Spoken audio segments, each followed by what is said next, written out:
Now it's time to bring back our good friend and co-host, Jeff Small, as well as our next guest, another good friend of the income generation, as well as a good friend of yours truly, Eddie Ghabour, co-owner of Key Advisors Group, located in Lewis, Delaware. Eddie is Amazon best-selling author of the book, Common Sense Bull.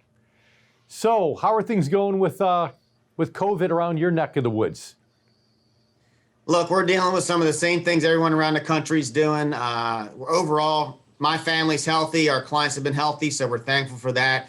But our governor has, just as of yesterday, put on some more restrictions because we're seeing a spike here in the Northeast. So, everyone's dealing with it the best that they can. Some people are getting hurt a lot harder than others. Obviously, the restaurant space, and my heart goes out to them. It's unfortunate that our state is having to do rollbacks again. Yeah. All I can say is with those kinds of politics, good thing your state doesn't have a lot of influence over the House of Representatives. But, yes. Jeff, I have nothing to say after that. I need to toss it to you. Okay, no worries, Dave. I got you. So, Eddie, listen, the economy has recovered really quickly here, despite the overhangs of the virus, and with the fiscal accommodations made by the Fed and Congress did earlier this year, the market just came back with a passion, and so did unemployment as well, even though we're still dealing with this virus. Now the vaccine's been unleashed, but it's looking to me like full bull. The full bull market is going to be enraged here the next 12 months. What do you think? I agree with you. I think the backdrop for a bull, frankly, in my opinion, couldn't be any better than what you're getting ready to see in the next 12 months. The vaccine news, the biggest game changer in regards to that is the 95% effective rate that these companies have come out with. So you've got cash on the sidelines, you've got an accommodative Fed, you've got a split government, and you got an economy and consumers that are going to be ready to really open this thing up. And so I'm extremely bullish the next 12 months. I think the recovery stocks are where the place to be to make some serious money. And I think you're going to see some really nice double-digit returns in the market next year. Well, I want to key on for a minute what you said, which was critical. Those factors are spot on. But a split government, we're not quite there yet because the Georgia Senate race there's two races there that have to be concluded. And if we have the blue wave take over those two races and capital gains rates get increased, because we know that's going to be on the agenda, what's that going to do to the market going forward?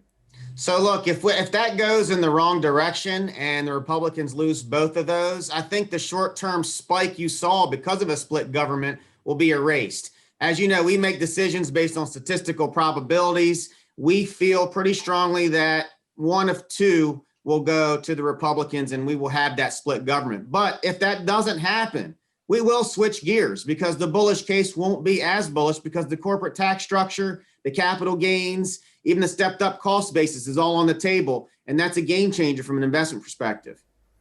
Yeah, there's no doubt about that, Eddie. And the other game changer, of course, has been the news of the virus as Pfizer tries to outdo Moderna. And then there's a third one coming on deck here shortly. They're all going to be incredibly effective, apparently. But it's going to take several months to roll out these vaccines. And I don't see it happening until the back half or maybe at the end of next year, because a lot of these vaccines require refrigeration while they're being transported and while they're being stored, while you and I stand in line with our children to get these vaccines. And so I don't know if it's going to be full bull between now and then, but for today it is, at least. I agree with you on that. That's right. It's game on for today, the way it looks. We can take a quick commercial break. Stay with us. We have much more coming up in just a moment from our good friend Eddie Ghabour.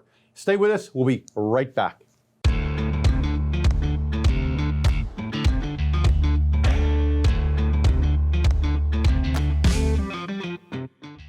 Welcome back to the Income Generation. I'm here with Jeff Small and our good friend Eddie Ghabour, co-owner of Key Advisors Group in Delaware.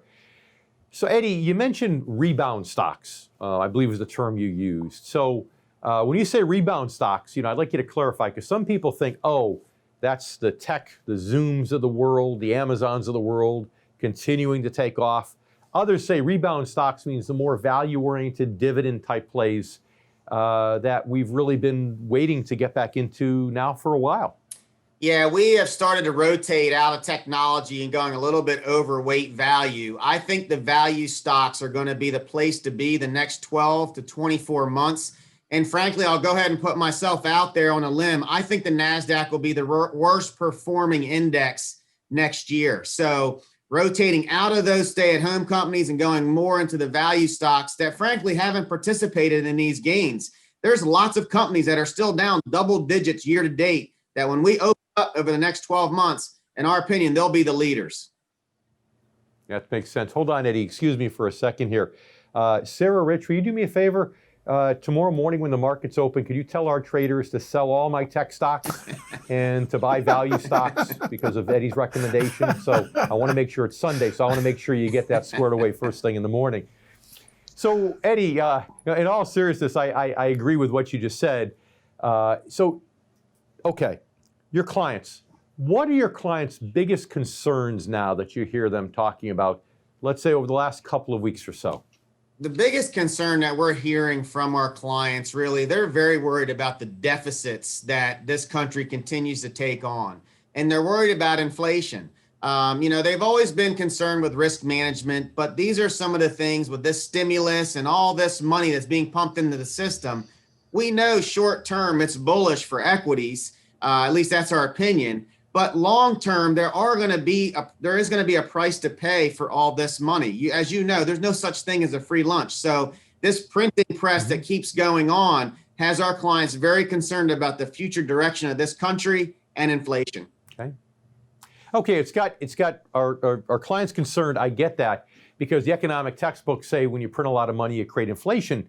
But essentially, the Fed had been doing that for about 10 years, and they couldn't manufacture anything more than 2% inflation. Because now we have this world of asset inflation where stocks are going up, real estate's going up, not so much income inflation. So do you agree with your clients? Is that being a legitimate concern?